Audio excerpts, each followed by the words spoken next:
Sir வணக்கம் sir. வணக்கம் sir, முன்னாள் முதலமைச்சர் ஓ பன்னீர்செல்வம் திமுகவுக்கு வந்திருக்காரு. சமீப கால ஸ்டாலினுடைய நடவடிக்கைகள்லாம் ரொம்ப அதிரடியானதா இருக்கு. தேமுதிகவை பிடிச்சு உள்ள போட்டாரு. நிறைய அதிமுகவினுடைய முன்னாள் அமைச்சர்கள், முன்னாள் நிர்வாகிகள், முன்னாள் முதலமைச்சரை கூட உள்ள ஸ்டாலின் அவர்களுடைய ஸ்ட்ராட்டஜிஸ் எல்லாம் இப்படி பாக்குறீங்க? ஒண்ணு மேல அவர் நிறைய சாதனைகள் பண்ணிட்டு மக்கள் மத்தியில அப்புல இருக்கிறாரு. அந்த பக்கம் போனா ஜெயிப்பாங்க அப்படின்னு தெரியும், எல்லாரும் வராங்க, அவர் அரவணைச்சுக்கிறாரு. இவ்வளவுதான் ஸ்ட்ராட்டஜில, வேற எதுவுமே இல்லை. திமுக வெற்றி பெறக்கூடிய நிலையில் இருக்கிறதுனால எல்லாரும் வராங்க. இதுவே திமுக எதிரான அதிருப்தி பெருசா இருக்குது, ஆய்ப்புன்னு சொல்றாங்க இல்லையா சிலர், அப்படியெல்லாம் இருந்தது அப்படின்னா இவங்க வந்திருக்க மாட்டாங்களே இவங்கெல்லாம். புரியுதுங்களா? அதான் ரொம்ப முக்கியம். இவ்வளவு தூரம் காங்கிரஸ் ஆய்ப்புட்டு நாளைக்கு பார்த்தீங்கன்னா அவர் பேச்சுவார்த்தை நடத்த வர்றாரு. அவர் எங்க அறிவாலயத்துக்கு வர்றாரு. ஏன் வர்றாரு? 70 சீட்டு தானே எடுத்துக்கு போயிட வேண்டியதானே. ஏன் வர்றாங்க? இங்க இருந்தா ஜெயிக்க முடியும், அவ்வளவுதான். அதனாலதான் இதுல ஸ்டாலினுடைய ஸ்ட்ராட்டஜி ஒண்ணுமே இல்லை. அரவணைப்போம், எவ்வளவு முடியுமோ அவ்வளவு பேர் அரவணைப்போம். 188 தொகுதியில் நின்றுச்சு போன முறை, இந்த முறை ஒரு 170 அப்படி நிற்பாரு. ஒரு 12 தொகுதியை விட்டு கொடுப்பாரு. விட்டு கொடுத்து எல்லாரையும் அரவணைச்சுக்குவாரு. கெயின் தானே அவருக்கு. கடலூர் சிதம்பரத்துலேருந்து ஆரம்பிச்சு கடலூர், சிதம்பரம், திண்டிவனம், விழுப்புரம், கள்ளக்குறிச்சி, சேலம் வரைக்கும் இருக்கக்கூடிய நாடாளுமன்ற தொகுதிகளெல்லாம் ஒரு கணிசமான செல்வாக்கு கேப்டனுக்கு இருக்குதா இல்லையா? அதே மாதிரி அங்கே விருதுநகர் அந்த பெல்ட்டு, விருதுநகர், சிவகங்கை, அது சிவகாசி அந்த பெல்ட்டில் இருக்குதா இல்லையா? அப்போ அதை அவர் பயன்படுத்திக்க போகிறாரு. அவங்களுக்கு ஒரு 8 சீட்டு கொடுத்துட்டு இவர் 20 சீட்டை ஜெயிக்கலாம்ல. அதான் ஸ்ட்ராட்டஜி, அவ்வளோதான். தோல்வி பயத்துல விஜய் வந்துட்டதுனால தோல்வி பயத்துல ஒரு அச்சுறுத்தல் வந்துருச்சு, கம்ஃபர்டபுளான வெற்றிக்கு. அதனால இவருக்கு தோல்வி பயம் வந்துச்சுன்னா விஜய்க்கு வெற்றி மதப்பு, அதான் அதனுடைய அர்த்தம். அவங்க கிட்ட அவர் நோக்கில போயிருக்கணும் இவங்கெல்லாம். இவரு தோல்வி பயம் வந்துருச்சு, அப்ப விஜய்க்கு தானே வெற்றி மதப்பு இருக்குது. எல்லாரும் விஜய் கிட்ட போயிருக்கணும், யாரும் போலியா? அப்ப நிலவரம் தெரியாத போறாங்களா எல்லாரும்? இதெல்லாம் ரொம்ப சாதாரணமான ஒரு விடயம்.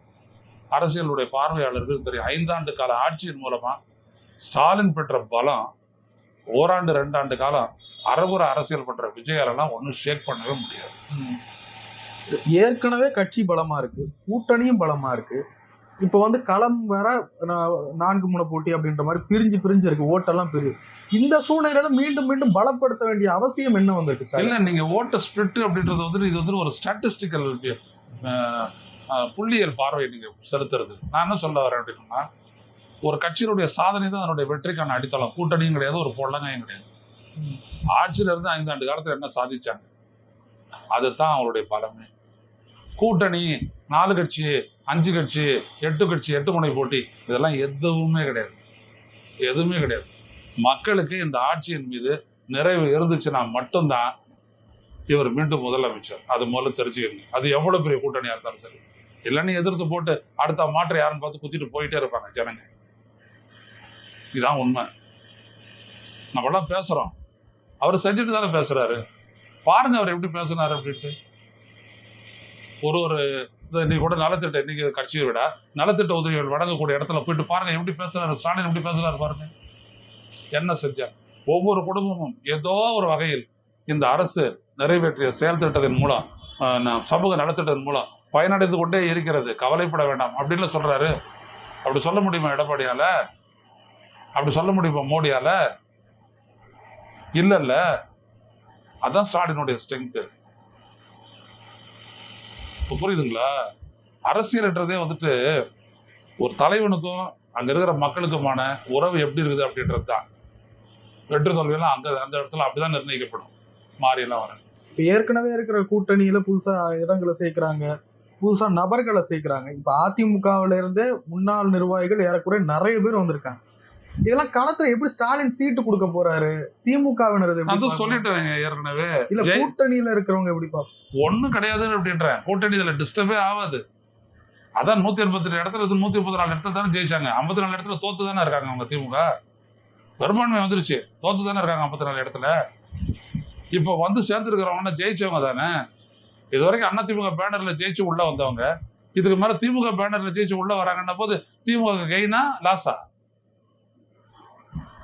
அதான் இங்க ரொம்ப முக்கியம். நீங்க எப்படி கணக்கு போட்டு கேட்டீங்கனாலும் அந்த கணக்கெல்லாம் ஏற்கனவே ஸ்டாலின் போட்ட கணக்கு தான். அவங்க ஏன் வர்றாங்க? ட்ரெண்டு இவருக்கு ஃபேவரபுளா இருக்குது. இன்னைக்கு கூட என்ன சொல்றாரு, 5 ஆண்டு கால ஆட்சி சிறப்பாக செய்திருக்கிறார். அதனால தானே ஓ பன்னீர்செல்வம் அங்க வராரு. அவரு பிஜேபியோட மெர்ஜ் ஆக மாட்டேன்ட்டார். வழி இல்லாம வந்திருக்காராம் சார். பிஜேபியோட மெர்ஜ் ஆக தயாரா இல்லை. நல்லா புரிஞ்சுக்கங்க. டிடிவி தினகரனும் இவங்க 2 பேருமே தாமரை சின்னத்துல போட்டியிட மறுத்தார்கள். அதை முதல்ல புரிஞ்சுக்கங்க. இதை நம்ம பதிவு பண்ணியிருக்கிறோம், நீங்க மறந்துட்டு இருக்கீங்க.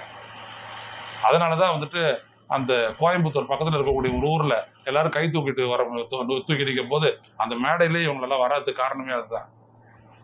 ஏன்னா தாமரையில தான் நிறைய பேர் நிக்க வச்சு பார்த்துடணும்னு அவங்க பார்த்தாங்க. அது நடக்கல. ஏன்னா இவங்களுடைய அரசியல் வேற. பிஜேபியோடயோ இல்ல தாமரை சுரத்துல நின்று இருந்தாங்கன்னா இன்னைக்கு இவங்களுக்கான அரசியல் அப்படின்றது வேறற்று போயிருக்கும். அதை புரிஞ்சுக்கங்க. வேற வழி இல்லாம அப்படின்றது அவருக்கு ஸ்டாலின் என்ன வேற வழி இல்லையா? ஏன் சேர்த்துக்கிறாரு? அப்ப இவங்க ஒரு பலன்றதுனால தானே. அதிமுக இரட்டை இலை சின்னத்துல போட்டிக்கிட்ட வேட்பாளர் 8% காலி இல்ல, 35% வாங்கினது பன்னீர்செல்வம் தானே. அப்ப யாருக்கிட்ட பலம் இருக்குது? முக்கியம். பலத்தை பலப்படுத்திக்கிறணும். ஓபிஎஸ் வருகை காங்கிரஸுக்கு எதுவும் செய்தியா? அதெல்லாம் ஒண்ணும் கிடையாதுங்க.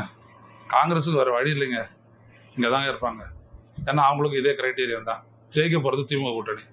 இருந்தா எவ்வளவு இடமா இருந்தாலும் போராடு, எவ்வளவு கிடைக்குதா வாங்கிக்கோ, கடைசியா போதும், அவ்வளவுதான். அவங்க நினைச்சது எல்லாமே கிடைக்காது. எல்லாத்தையும் கொடுக்கக்கூடிய ஆளுநரும் ஸ்டாலின் கிடையாது. அது பார்த்துருவாங்க, அவ்வளவுதான். தாவேக்காவுடன் பேச்சுவார்த்தை நடத்திட்டு இருக்காங்களா சார்? சார் சொல்றாங்க சார், அவங்க பேச்சுவார்த்தை நடத்தட்டும், ஒரு பிரச்சனையும் இல்லை. போன ஸ்டாலினுக்கு எதுவும் இழப்பெல்லாம் ஒன்றும் கிடையாது சார். தாவேக்கா கிட்ட போயிட்டு இவங்க காங்கிரஸுக்கு என்ன சார் கிடைக்கும்? 18 எம்எல்ஏ கிடைப்பாங்களா? 10 எம்பி கிடைப்பாங்களா? சொல்லுங்கப்பா. இதான் வந்துட்டு ராகுல் காந்தி கேட்டது. இன்னைக்கு இவ்வளவு ஸ்ட்ரென்த்ல இருக்கிறோம், இதெல்லாம் அங்க போனா கிடைக்குமா? அவ்வளவுதான், முடிஞ்சு போச்சு கதை. சொல்லலாம், சும்மா ஒப்புனாச்சும் இழுத்து விடலாம். யாரையாவது 18%, 30% எல்லாம் இழுத்து விடலாம். நடக்கணுமே, ஜெயிக்கணுமே, அதான் முக்கியம். இல்ல கிறிஸ் சோடங்கர் சொன்னதாக ஒரு தகவல் வெளியாகுது. இல்ல, நான் தான் பார்த்தேன் இன்டர்வியூலயே. அவரோட பேசிட்டு இருக்கிறோம், எதிரிகளோட கூட நாங்க பேசுவோம் அப்படின்னாங்க. நான் அதான் கேட்டேன், பிஜேபியோட பேசுவீங்களான்னு கேட்டேன். உங்களுக்கு எதிரி பிஜேபி தான், பிஜேபியோட பேச்சுவார்த்தை நடத்துவீங்களா? கம்யூனிகேஷன் வச்சுக்குவீங்களா? பொய் சொல்றாங்க எல்லாருமே. அவங்களுடைய நோக்கம் அந்த கூட்டணியை சதைக்கணும்ன்றது ஒரு செக்மெண்டோடைய நோக்கம் தானே ஒழிய ஒரு ஒட்டுமொத்த காங்கிரஸும் திமுக விட்டு தள்ளி எல்லாம் போல. அப்படி தள்ளி போனா அது காங்கிரஸுக்கே ஆபத்தா முடியும். அப்படி ஒரு சூழலும் இருக்குது உள்ள. புரியுதுங்களா? மறுபடியும் ஒரு 96 இருந்துச்சுன்னா என்ன அவங்க கட்சி? அதெல்லாம் இருக்குல்ல ஆபத்து. காங்கிரஸுக்கு ஒரு மாநிலங்களவை சீட்டு ஒதுக்கி இருப்பதாக செல்வ பிறந்தகை சொல்றாரு. ஏற்கனவே சீட்டை குறைக்கணும் அல்லது காங்கிரஸ் உதாசீனப்படுத்தணும்னு நினைக்கிறது திமுக அப்படின்னு சொல்லிட்டு மாநிலங்களவை சீட்டு ஒதுக்கிறத எப்படி பாக்குறேன்? மாநிலங்களவைக்கு யாரை வந்துட்டு பவன் கேரா வந்துட்டு கேக்குறாங்க. பவன் கேரா காங்கிரஸ் கட்சியினுடைய செய்தி தொடர்பாளர். அவர் உடனடியாக எம்பி ஆகிறதுக்காக வாய்ப்பு இல்லை. தமிழ்நாட்டில் இருக்கு. ஸோ தமிழ்நாட்டில் 4 சீட்டு திமுக ஜெயிக்கலாம். ஒன்றுத்தை வந்துட்டு அவங்க கொடுத்துட போறாங்க தேமுதிகக்கு. இன்னொரு இடத்தையும் வந்துட்டு கொடுத்துட்டு இந்த சீட்டு மட்டும் முடிக்கலாம். அப்படிதான் அது. பவன் கேரா அப்படின்ற ஒரு முக்கியமா அப்படி கேட்டாங்கன்னா இவர் கொடுத்துருவாரு ஸ்டாலின். அவர் என்ன பண்ணாரு, திருச்சி சிவா, என்ஆர் இளங்கோ, இவங்க 2 பேரையும் மேல அனுப்பிடுவாரு. அடுத்த தடவை பார்த்துக்கலாம். திமுக 22 எம்பி இருக்கிறாங்க நாடாளுமன்ற மக்களவையில. காங்கிரஸையும் விடக்கூடாதுன்னு திமுக ரொம்ப மும்பரமா அந்த எண்ணமும் இருக்குது. ஏன்னா இந்திய அளவுல இன்னைக்கு நாடாளுமன்றத்துல வலிமையா அந்த குரல் எழுப்பப்படுதுன்னா 234 பேரோட இருந்து அவங்க பேசுறாங்க. அதனால முக்கியம். அதை எப்படி விட்டுருவாங்க? இந்த காலத்துல இறங்கி எல்லாரும் வேலை செய்ய ஆரம்பிச்சுட்டாங்க. சசிகலா அவர்கள் ஒரு பக்கம் உள்ள வராங்க. இவங்க ஏதாவது இதை கொடுப்பாங்க? சசிகலா வந்துட்டு அவங்களுக்கு வந்துட்டு ஒரு அனுதாபம் இருக்கும். ஆனா அது எப்படி வந்துட்டு ஒரு பெரிய அளவுக்கு வாக்கு சக்தியா மாறும்ன்றத அவங்களுடைய அரசியல் சக்தி, அவங்க ஒரு அரசியல் கட்சியா மாறினோன்னு தான் சொல்ல முடியும். இது வரைக்கும் மாறல, பார்ப்போம். நிறைய ஒரு கேள்வி சார், எல்லாமே செட்டில் ஆயிடுச்சு, ராமதாஸ் ஐயா மட்டும்தான் எங்க போவாருன்னு இன்னும் ரொம்ப குழப்பம். அது அவரே நாளைக்கு சொல்லலாம் அப்படின்றாரு. இது வரைக்கும் அந்த பேச்சுவார்த்தையும் அதிகாரப்பூர்வமா யாரோடய நடத்துறது ஒரு க்ளூ கொடுத்துருக்காரு. ஒரு திராவிட கட்சிகள் கூட இருக்கும், 2ல ஒரு திராவிட கட்சி கூட தான் இருக்கும். கட்டாயம் அது அதிமுக தான் இருக்கும். அட்ஜஸ்ட் பண்ணிட்டு போயிடுவாங்க. அன்புமணி அதனாலதான் இல்ல, அன்புமணி தான் மாம்பழத்தை விட்டு கொடுத்துட்டாருல இன்னைக்கு. அதனால அங்கேயே நடத்திடலாம். ஆனா ஒண்ணு, ராமதாஸ் இல்லாத வந்துட்டு அன்புமணியால ஜெயிக்க முடியாது. ஏன்னா வன்னியர் சங்கம் ராமதாஸோட நிற்குது. வன்னியர் சங்கம் தான் ரொம்ப முக்கியம். நிறைய விஷயங்கள் போயிருக்க முடியும். நன்றி சார்.